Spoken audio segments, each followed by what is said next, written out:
Welcome to Silicon Bites, episode 53. And in the last edition, we covered off the attempted assassination of former President Donald Trump. And of course, we discussed the potential implications. Now, in the couple of days that followed that, there are actually a huge number of people who have come out and said, Trump's an existential threat to American democracy.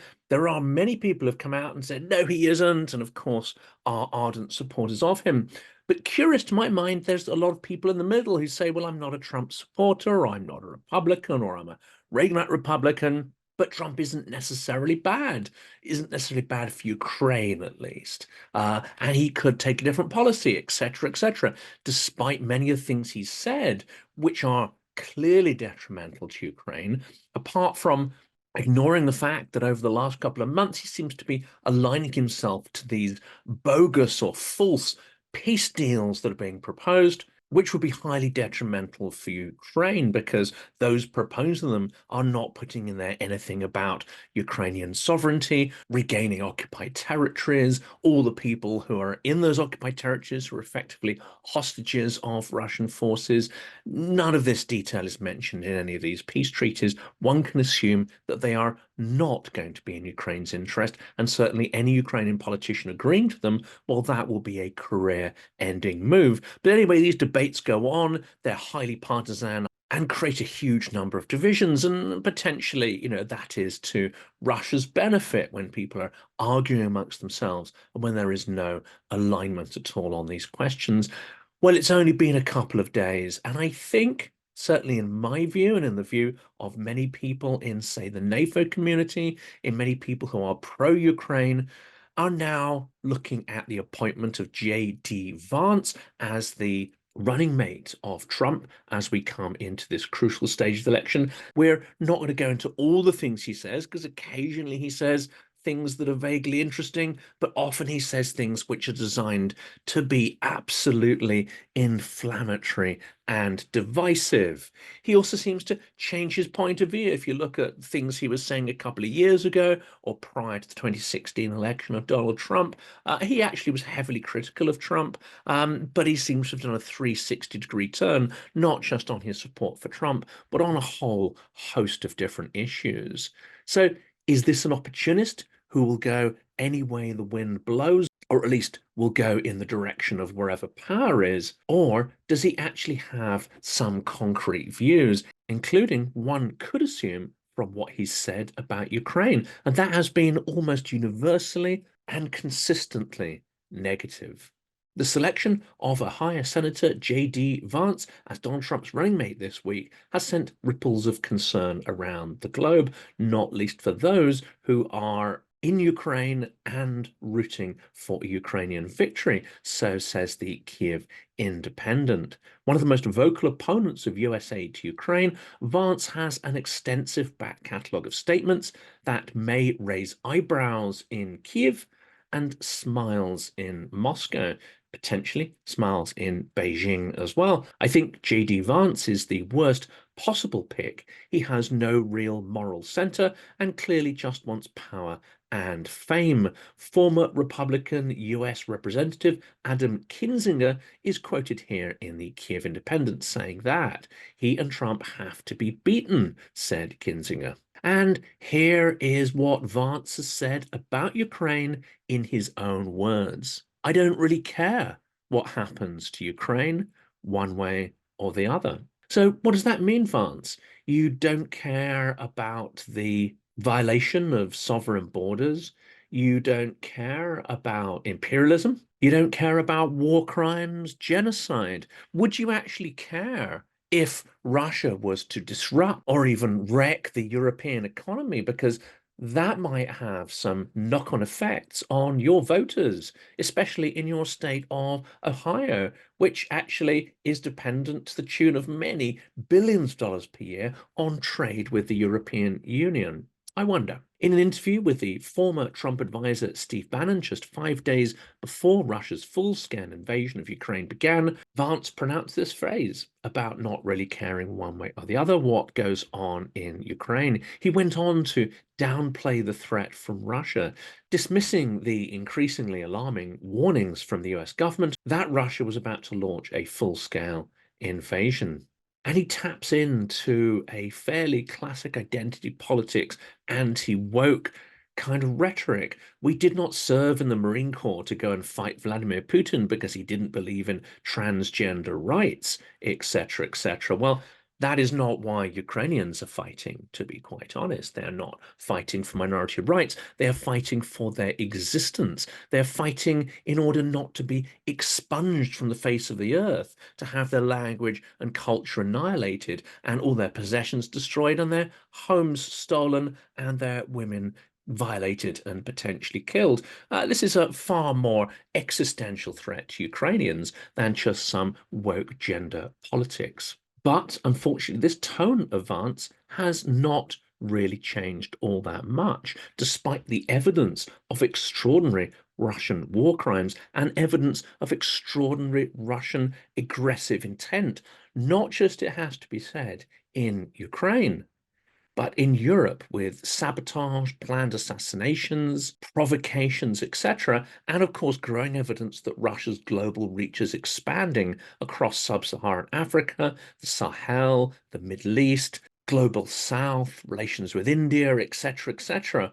Russia is on the move. But no, Vance doesn't really care one way or another about it. Ultimately, it seems he is a traditional isolationist. And if it is he that is guiding policy, if he is the main spokesperson for the future Trump administration while Trump racks up more days on the golf course, then what are just inflammatory and dangerous words now may become dangerous, in fact, catastrophic actions if he was to take office. And there is an interesting opinion piece in the Kyiv Independent, written by Tim Muck and Olia Tymoshenko. This provides a critique of the decision by Trump and says a J.D. Vance vice presidency would be a disaster for Ukraine. Setting aside his views on other topics, the article says the senator from Ohio has built his entire foreign policy reputation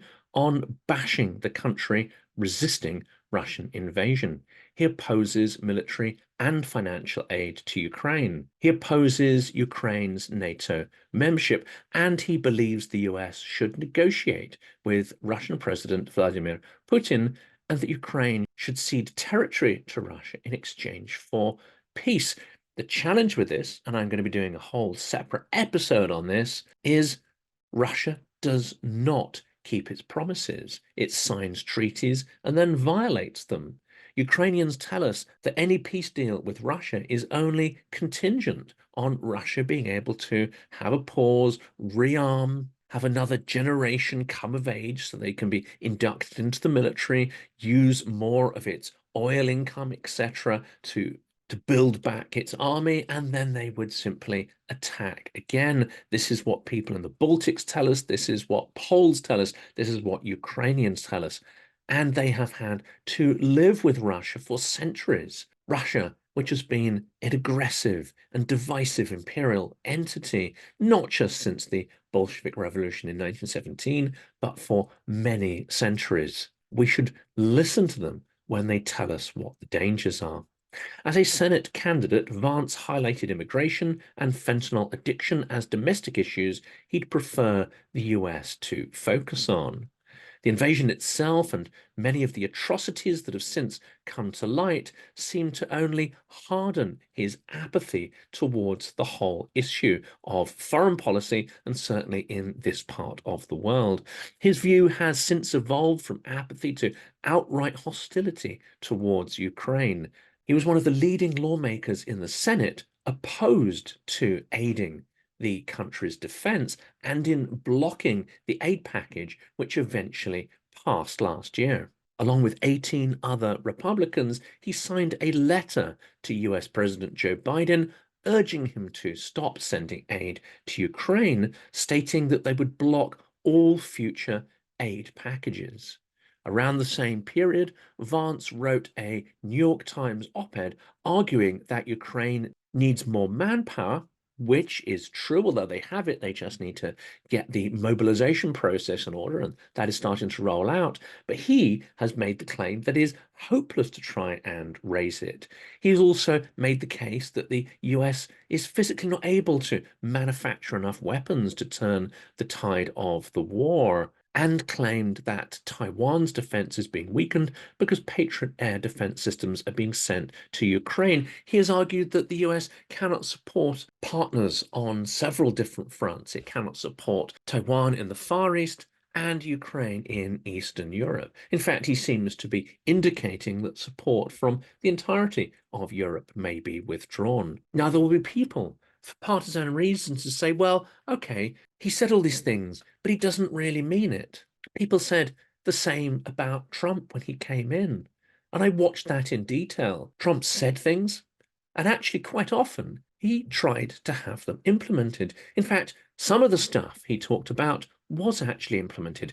So I think we need to take these people at their word. We need to pay real attention to what they're saying, because these may not just be hollow political phrases. This may not just be posturing for political advantage. They may actually mean what they say. And what they say has terrible implications for Ukraine and its allies in Europe. And here is another indication which we really have to pay attention to. And this is from the Kyiv Independent, and it says that Trump has signaled his opposition to supporting sanctions against Russia. We're forcing everyone away, Trump says on Russian sanctions. But let's be clear, the sanctions haven't ended the war, but they have greatly weakened Russia. They have potentially been one of the factors that has helped Ukraine not be overrun by Russian forces over the last 2.5 years. In fact, it is the holes and the gaps in the sanctions. It's the failure to fully implement the sanctions and to insist that all partners and trading partners of the Western allies also adhere to those secondary sanctions. This is one of the reasons they haven't been effective, not because sanctions have failed, but because we have failed to sufficiently enforce them. This started to change over the last couple of months, and we see that as Biden starts to turn the screw on Russia in terms of adding weight behind secondary sanctions, we see countries like China start to lessen their support for Russia's financial system, for its sanctioned banks, and we see the drying up of credit, both commercial and domestic credit, for things like cars, mortgages, and so on in Russia. In fact, sanctions, when they're properly applied, can be an absolutely devastating weapon to force Russia to a defeat. The reason they have not yet worked is because we have not got serious about enforcing them. But as is often the case with Trump, he did not directly answer the question that he was posed about what he would do about sanctions, whether he would ease them, abolish them, tighten them, what he would do.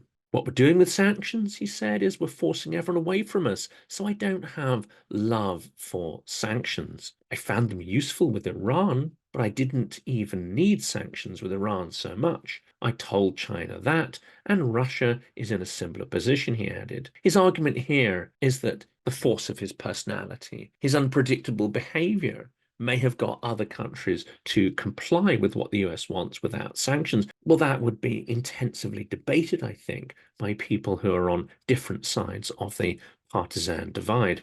But what's clear is that if sanctions were lifted against Russia, if it was allowed to trade its oil at the market price and re-enter the world economy, the implications for Ukraine would be terrible, because it would enable Russia to inflict more suffering, more harm, and more death on Ukraine. But it would also embolden Putin, I think, to turn to Europe as well as Central Asia and potentially start to unleash his aggression there, or at least hybrid warfare of a far greater intensity than we are currently seeing. But what was interesting about Trump's time in office is that his rhetoric almost universally was about being hesitant to impose sanctions. He cited a desire to improve relations with countries, and of course he is, as a businessman, very transactional. Anything that cuts off money seems to pain him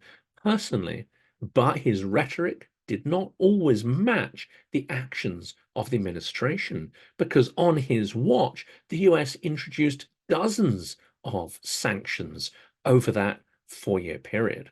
And here is another piece in the Kiev Independent by someone who has appeared on the channel, Dinara Kalova.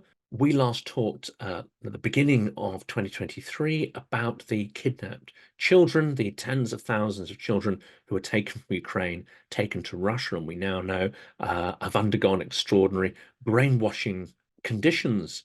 In fact, it's unknown where many of them are located and indeed what is happening to them.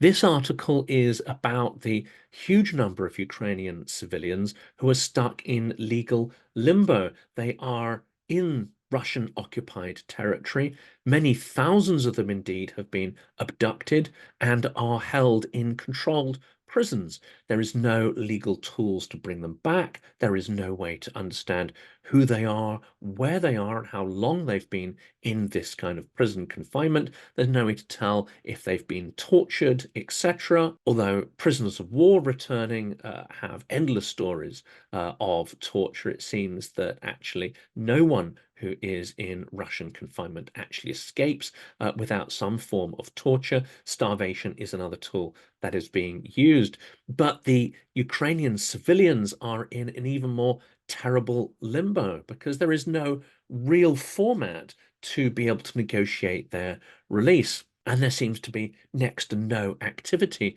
from international organizations such as the UN, Red Cross, and so on. And this article lists quite a few stories which are deeply harrowing. Yaroslav Platonov was at his workplace, a hotel near Kiev, when Russian soldiers arrived on the afternoon of March the 20th, 2022.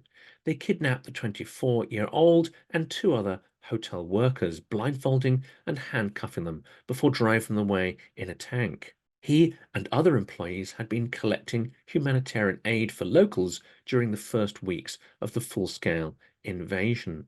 Yaroslav's mother learnt that he and some of the other captives with Platonov were initially held in a colony in Russia's Bryansk Oblast. He was later transferred to a location further from the Ukrainian border, where it is thought he remains to this day. That is an extraordinarily long period to not have any news and indeed to be in confinement if he still is.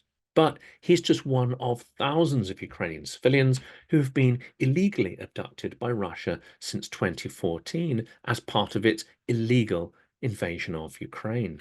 According to some estimates, there could be over 7,000 Ukrainian civilians currently held in Russian-controlled prisons. And then we have to think as well about the tens and tens, if not hundreds of thousands of people who are in occupied territories of Donetsk and Luhansk and who are not protected by any kind of rule of law, living in tough conditions, living in terror, indeed, of the authorities that are occupying those territories. If a bogus, unjust peace deal was to be made with Moscow, and if that involved handing over not just the occupied territories that are currently under Russian control, but extending it into the entirety of Donetsk, Luhansk and Zaporizhia regions, as Moscow is demanding, then many additional hundreds of thousands of Ukrainians would come within Russian captivity. Any arrests, torture, confinement, even murder that takes place on those territories, we would know nothing about it. We only know about war crimes that Russia committed because territories were retaken by Ukrainian forces, and the people there were able to start telling their stories and reliving the horrors they have undergone. In all these letters and protestations about trying to secure an immediate peace on Moscow's terms, none of these letters, none of these proposals, including that put about by Orban, mentions the fate of hundreds of thousands of Ukrainian hostages who would remain under Russian control. And here's an important story from the Kyiv Independent. It's just come out today, Wednesday, the 17th of July, and it's about 95 Ukrainian prisoners released from Russian captivity. And this is the kind of evidence we have for how Russians treat people in their captivity. We must assume that civilians are being treated in a similar manner to soldiers, and it is not good. President Zelenskyy thanked the United Arab Emirates for helping to mediate the release of 95 Ukrainian defenders who have been brought back home, including service members of the armed forces, the National Guard, and the Border Guard. As we can see from this photo and from other photos we've seen after similar releases, Ukrainian soldiers look physically in a poor condition. And when you compare photographs of them prior to their captivity and now, many of them appear emaciated, unhealthy. Some of them show the physical signs of the torture that they have undergone. We cannot put all those images here in YouTube. It is not something the algorithm actually supports. Some of them are rather distressing, but I'll put the link to the article in the description of the video. And here we follow up on the story about the strike against the Kyiv Children's Hospital. That occurred last Monday, and of course it was quickly overshadowed by the attempted assassination of Donald Trump, but work is underway to reopen the Children's Hospital. As we mentioned in that episode, there are a lot of vulnerable children who are entirely dependent on the specialist units and equipment, as well as the doctors that hospital contained. It was the largest in Ukraine. In fact, it was one of the largest specialist facilities in Europe. So there are not other places these children can go. And of course, many of them are desperately poorly. So without proper treatment, without immediate treatment, many of their conditions will deteriorate. Some of them would even die potentially. So this is incredible news that Ukrainians are pulling out all the stops to try and renovate the hospital in record time. Volunteers and donations are helping to reboot the damaged Ahmediyat Hospital, whose damaged facade is now well known across the world from the images that were relayed in the press following the strike. Just 4 days after the Russian missile hit Ukraine's leading hospital for children, the floors of the main building look surprisingly spotless. The dust and shattered glass from the devastating blast that defaced the building have been wiped clean. Damaged furniture has been removed, and the staff are wearing clean scrubs, rushing along well-lit corridors. At first glance, things seem remarkably normal, if not for the absence of patients. The attack on July 8th, which killed 2 people and injured 32, while likely traumatizing scores of children and potentially making some of their conditions less survivable than they would have been, and it damaged most of the hospital compound's buildings to a various degree. A smaller toxicology unit was directly hit by the missile and totally destroyed, but the bigger main facility, whose decade-long reconstruction had been completed just before Russia launched its full-scale war in 2022, was heavily damaged. The once colourful facade of windows and sidings was blown in or completely dented by the blast.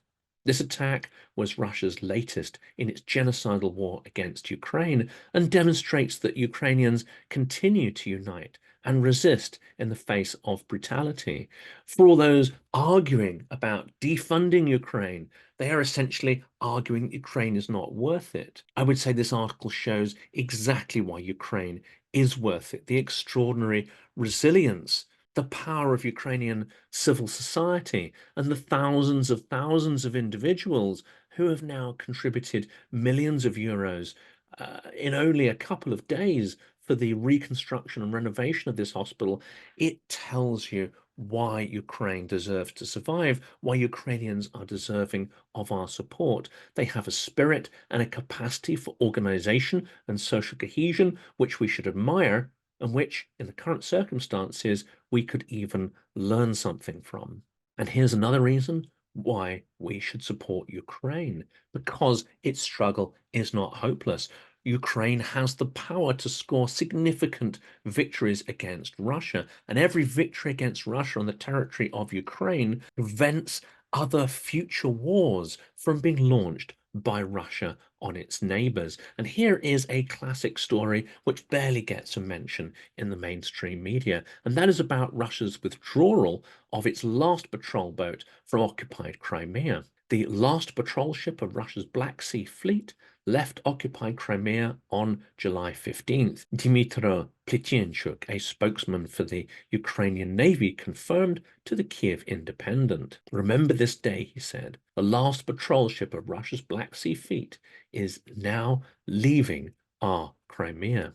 The vessel's designation was Project 1135, he said. This patrol ship is not a carrier of cruise missiles, which Russia is using to attack Ukraine, but is equipped with other weapons. Other such vessels have departed from Crimea a long time ago, and of course, many vessels, missile carriers included, have been sunk by Ukraine, even though it does not have a standing navy. An extraordinary achievement and a demonstration that if you beat Russia, if you cross numerous things that were laid out by Russia as red lines, well, it does nothing in response. It hasn't launched a nuclear war. It can't retake the Black Sea and divert ships from other places. It simply had to withdraw with its tail between its legs, and it's made next to no fanfare about it because there's no propaganda value. So all these nuclear threats, all these extreme terroristic words, all these red lines, it turns out they are hollow. It turns out you can beat Russia back, and you can beat it back to the point where it has no military response. This is a lesson we should learn from the success in the Black Sea, and we should apply it to other spheres of the battlefield, the air and the ground war that is unfolding.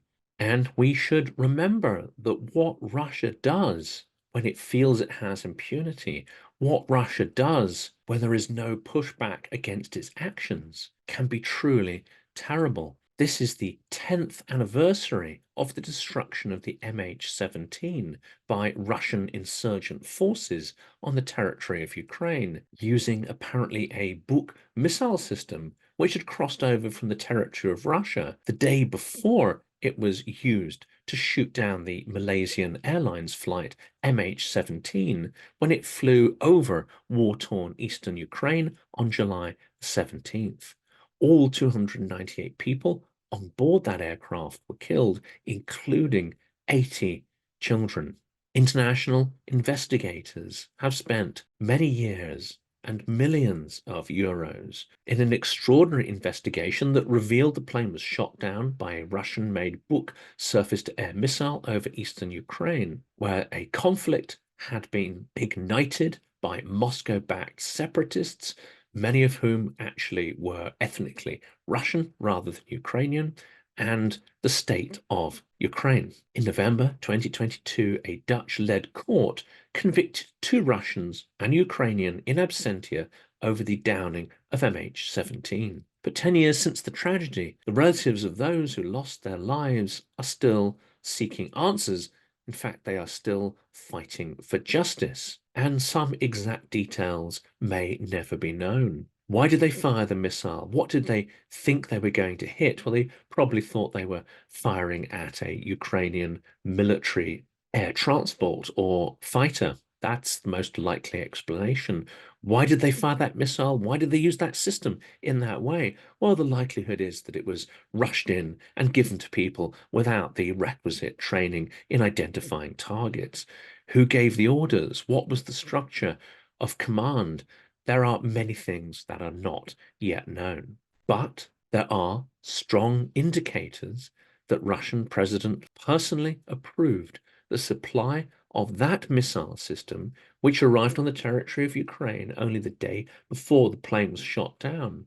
So ultimately, it's Vladimir Putin who is responsible. That piece of equipment didn't belong to Ukrainian insurgents. It wasn't taken from the Ukrainian army. It was a piece of Russian military kit handed over either to people who were incompetent at handling it or to people who had not had the requisite support and training to use it. Either way, that is a piece of equipment that belongs to the Russian state, and it is the Russian state that bears full responsibility for this tragedy, the murder of almost 300 people, for which it has not been held to account. And of course, by not holding Russia to account, in a way, it's been argued by many commentators, it laid the groundwork for the full-scale war we see now. Because when you don't push back on Russia, it feels it can go further. And without exception, it always has gone further. From the invasion of Chechnya to the invasion of Georgia, the takeover of Crimea, and then the full-scale war, at every stage, Russia has not faced any significant barriers to its aggression. And what might that aggression look like? Well, we're starting to get some indicators of what may happen next. And again, it does not look good. And if Europe does not have the full support of the US, both militarily and in terms of foreign policy, then the implications are fairly dire. Here we have a story from the Moscow Times about the failed assassination plot, obviously coming from Russia, that targeted the CEO of German arms maker Rheinmetall. Russia had plans to assassinate the CEO of the German defense company Rheinmetall, a key producer of artillery shells and military vehicles for Ukraine. This particular article is reported by CNN from Thursday last week, citing 5 anonymous US and Western officials familiar with US intelligence sources on the matter. US intelligence apparently informed Berlin of these plans, allowing German security services to foil the plot against Armin Paperga. The sources have not exactly said how Russia planned to kill him and whether it sought to carry out the plot directly or through local proxies. In fact, using local proxies is becoming a favored method of the Kremlin, given that so many of its GRU operatives have been expelled from Western embassies in the last couple of years. This plot was, source quotes, the most mature amongst a series of Russian plans to assassinate European defense industry executives who were supporting Ukraine in its fight against invading Russian forces. There is more detail in here, especially about how Rheinmetall is one of the largest producers of artillery and tank shells and has significantly ramped up its production after Russia's invasion. Indeed, it is started investing in production facilities in Ukraine itself and facilities to renovate armed vehicles and Leopard tanks, which have been given by Germany and many other Western militaries to Ukraine. What we wonder are the implications of such a plot actually coming to pass. What if they did manage to kill one of the most senior defense executives in the Western alliance? Well, in the Cold War, this may well have been grounds to consider it an act of war. And I think if there is not a significant pushback against Russia for even planning this, let alone pulling off an attack like this, if we do not hold Russia to account, then the consequences are extremely significant. And the ways in which Russia could escalate further are perhaps too terrible to imagine. And here is another article from the Moscow Times, really that follows on from all that we've just been looking at here. And it's an opinion piece by Pyotr Kozlov. He says that Putin is watching the West's indecision with absolute derision. The full-scale invasion, he says, of Ukraine by President Vladimir Putin, a nuclear-armed authoritarian leader, poses what appears to be a completely unsolvable challenge for Western diplomacy. While Russian glide bombs and ballistic missiles have been falling from the sky onto peaceful Ukraine for 2.5 years, Kiev's Western allies have been unable to overcome their internal disagreements to decide whether to negotiate with Putin, to fight for Putin, or perhaps just to try and pretend the whole thing isn't happening and wishing it would go away. The more brutally Russia will strike at Ukraine. But this is something we've been saying on this channel from day one of the full-scale war. To put it simply, Russia behaves like a gopnik, like a common thug or criminal. And if you're attacked by someone like that, what do? Do you negotiate with them? Do you try to persuade them? No, You punch them in the face until they leave you alone. This is what any Ukrainian will explain to you. We see by the way Ukraine has handled Russia in the Black Sea that that strategy works. Punch Russia until it goes away. Well, this is a great article. There's lots of detail in here. I certainly recommend you read it. And it is the first in what is going to be a weekly column, I think, from Pyotr Kozlov in the Moscow Times. So that is one to look out for. And now let's turn to what's happening in Russia, because the screw seems to be tightening against so-called internal opposition to Putin's regime, as disparate, divided, and low scale as that may be. Russia outlaws the Moscow Times as an undesirable organization. That is the next level up from being designated a foreign agent. Russia's Prosecutor General's office has labeled the Moscow Times as undesirable, a designation that bans Russians from working with or having links to the organization, with criminal prosecution for anybody violating that. The work of the outlet is aimed at discrediting the decisions of the leadership of the Russian Federation in both foreign and domestic policy. It said, well, let's face it, it's not difficult to discredit Russia given the actions of its leadership and its so-called elite. But that is not all. It's not just the Moscow Times. Other people are being added to the enemies list. Yulia Navalny has been added to the terrorists and extremists list as she becomes more vocal in the organization founded by her husband, who was murdered while in the custody of the Russian penal system. Navalny, who currently lives outside of Russia, is in pre-trial detention in absentia for participating in a, quote, extremist organization. But that's not all. New laws being introduced into Russia, and indeed agitation in some of the media, are calling for a much broader range of crimes, including non-political crimes, to be classed as those that would fall under the terrorist and extremist designation. It seems that as the Russian state weakens, as Putin's potential grip on power becomes less certain, then we will see the crackdown against Russian citizens, the paranoia unleashed by the regime, getting more extensive and more intense. And here's a quick summary of some of the other people who are being held according to similar laws. A Russian court sentences the exiled politician Leonid Gozman to 8.5 years in absentia. He is a politician and NOVAYA GAZETA Europe columnist, and he's been found guilty of spreading false information about the Russian army on the grounds of, quote, political hatred. Gozman has also been banned from running social media accounts and websites for 4 years after his release, when he was imprisoned before he fled from Russia in September 2022. He at least is outside the country, but there are others who are behind bars, and there are some doubts about whether some of these political prisoners will ever make it out. One such is Oleg Orlov, who has been denied repeal of his sentence after a plea for freedom. Orlov appealed his 2.5-year term that he was handed after calling Russia a fascist state and criticizing its Ukraine campaign. He is a prize-winning human rights activist, and what got him in trouble, amongst other things, was comparing Russia's justice system to that of Nazi Germany. Speaking via video link from prison in the central city of Syzran, Orlov quoted a passage from a prosecutor at the Nuremberg trials against Nazi German war criminals to describe Russia's judicial system.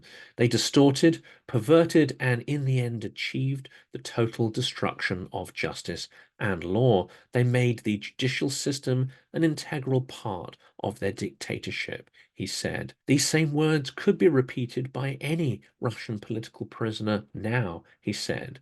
These words are surprisingly appropriate to characterize the current state of the Russian judicial system. Well, we can see why Putin and his regime would not exactly look kindly on being compared to Nazi Germany, especially when the cornerstone of their justification for invading Ukraine is that it was full of Nazis and they were going in to denazify it. And there is potentially bad news about another critic of the Kremlin, that is Vladimir Kara-Murza, who is in a prison hospital. Jailed Kremlin critic Vladimir Kara-Murza is in a relatively stable condition after being transferred to a prison hospital last week, his lawyer said. This is the first update on Kara-Murza's condition since he was hospitalized, with his wife saying that prison and hospital staff had prevented his lawyer seeing him from 6 consecutive days prior to that. Kara-Murza had already been poisoned twice by Putin's regime, but after Navalny's return, he elected to go back to Russia and was promptly arrested and imprisoned. Unfortunately, Kara-Murza suffers from a nervous disease after falling ill with those poisonings in 2015 and 2017, and it's widely believed that Russia's FSB security service orchestrated those attempts to kill him or poison him. Of course, his absence from public view has raised concerns that he may suffer the same fate as Alexei Navalny. And here's another interesting article. This is quite an extensive one from NOVAYA GAZETA, and it is written by a former Soviet dissident who spent years in solitary confinement on how prisoners are punished in contemporary Russia. Some go crazy within half an hour of being confined, he said. It seems that Navalny and Kara-Murza have been able to hold at least their mental state together far better, but eventually such a punishing regime destroys people's physical ability to put up with that incarceration. In light of the increasing use of punishment cells within Russian prisons to torture high-profile political prisoners, Novaya Gazeta spoke to veteran Soviet dissident Alexander Podrobinik, who spent over 8 years in prison camps in northeastern Siberia, almost entirely in solitary confinement. Well, I won't read out the whole article, but I think it is an interesting one to really understand what political prisoners are facing in Russia, and indeed the implications of becoming an opponent of Putin's regime. And these fears of the health and conditions of political prisoners has led the Nobel Prize winner Muratov to call on foreign leaders to get involved in exchanging Russian political prisoners. Russian Nobel Peace Prize laureate Dmitry Muratov has called on foreign leaders to facilitate the exchange of political prisoners from Russia in a rare video appeal published Wednesday.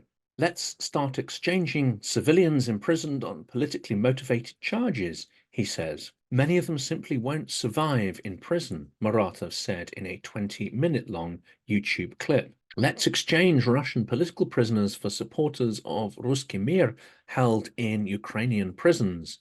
This must be done urgently because time is running out, the journalist added, referring to the Russian imperial concept of the Russian world. Muratov also warned the public that acts of political terror in Russia are now being committed out in the open, and that pro-Kremlin snitchers are keeping the entire country in a state of fear. The more cruelty, he said, a person shows in modern Russia, the more he now considers himself to be a patriot. Cruelty has become synonymous with the word patriotism, said the journalist.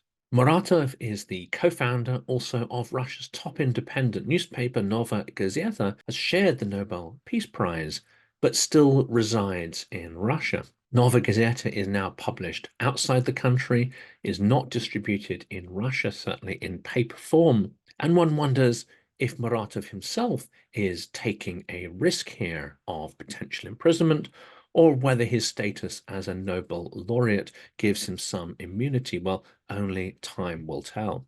And here's a quick roundup of some other stories you may find interesting. US officials shut down Russian bot farm used to spread disinformation on X.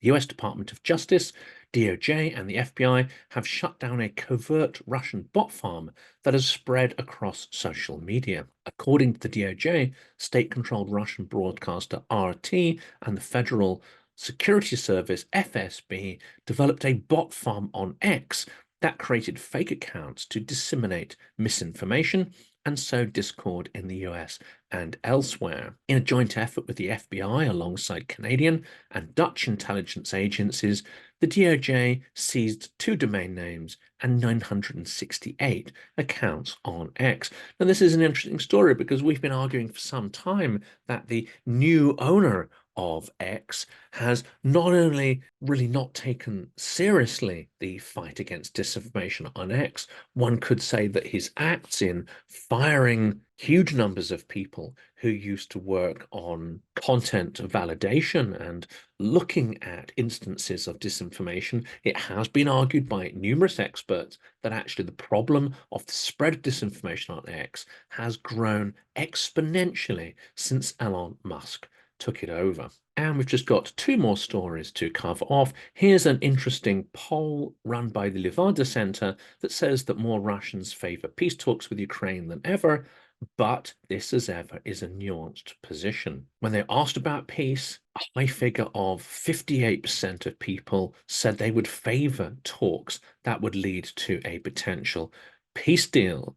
The trouble is when those same people are asked about giving back occupied territories to Ukraine, then of course the number is far, far, far smaller. So Russians can talk in broad terms about peace, but many of them still have, I would say, the imperial hang-ups that prevent them from actually implementing peace or even understanding the illegality of the war, even understanding the imperial nature of it. This is not a problem that is going to be easily overcome.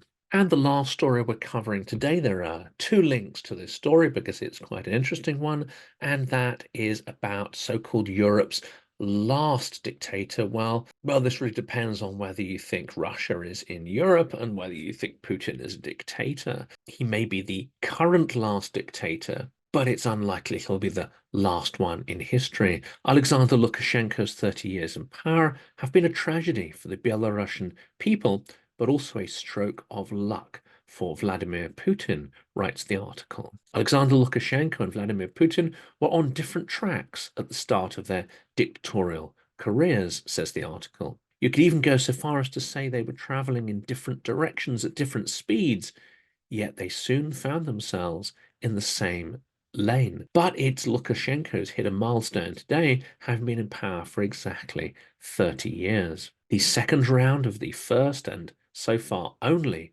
free presidential election in Belarus took place on the 10th of July, 1994. Some 80.34% of the electorate voted for Lukashenko, a collective farm director and a deputy in the Belarusian Supreme Soviet. He was not the first person in history to come to power in a protest vote, but in this case, the protest wasn't so much for Lukashenko as against outgoing Prime Minister and communist veteran Vyacheslav Kebysh. People voting for Lukashenko thought this would end the influence of the Communist Party and the Soviet-era elite, which hadn't waned despite the 1991 signing of the Belovesia Accords, formalizing the dissolution of the Soviet Union. Lukashenko later liked to claim that he was the only deputy of that Supreme Soviet who voted against ratifying the Accords. But that was just one lie amongst many. Nobody knows whether Lukashenko had planned to become a dictator or whether nature took its course, but he made full use of that 6-year head start he had over his Russian counterpart by shutting down the independent press, imprisoning journalists, dispersing protests, and eliminating political opponents with the help of a death squad. It was around this time he was first called Europe's last dictator. Now, because of his support for Putin's war and allowing Belarus to be essentially used as a military base for Russia, he is referred to affectionately by Ukrainians as the Potato Führer. In a 2020 interview, Lukashenko claimed it was US Secretary of State Madeleine Albright who coined the term Europe's last dictator. It was his domestic political opposition. Nevertheless, Lukashenko appears to relish the nickname, saying in the same interview, "When Putin and I meet, I say, Volodya, I'm no longer Europe's last dictator. And he says, "You don't think I'm one, do you?" And I say, "I'm not saying anything at all." Well, long winter nights must roll by with humor like that. Lukashenko and Putin are of the same generation. Putin was born in 1952, Lukashenko in 1954, and they are surprisingly close in other regards too. However, whereas Lukashenko acts intuitively and emotionally, says the article, Putin tends to pay close attention to what his uncouth ally is doing and then chooses his own course of action in a more sophisticated way. In this sense, Belarus is something of a litmus test for the advancing autocracy in Russia, the shutting down of freedoms and the co-option of any vestiges of liberal media and democracy, co-opting them to Putin's purposes. And in terms of brutality and repression, and indeed the generally ludicrous nature of the way the country is governed, then Belarus was way out ahead of Russia. But during COVID and following COVID, and of course during the period of this full-scale war, Russia has rapidly been catching up. So these two autocratic territories are to an extent converging in terms of methodologies, intensity of repression, and one must assume the general lack of opportunities and progress that those two countries afford to their populations. Well, these are interesting articles. There's more detail in there. I won't read any more of those out, but I think you might find those fascinating to look at how Belarus has really been a forerunner of the kind of dictatorship we now see in Russia. It may also be the case that if Lukashenko is somehow deposed, then this could also show the way to how this could be achieved in Russia. And if both are deposed, many, many problems that not just Ukraine are facing, but the whole world are facing could be ended with the poisonous, brutish, authoritarian lives of these two dictators.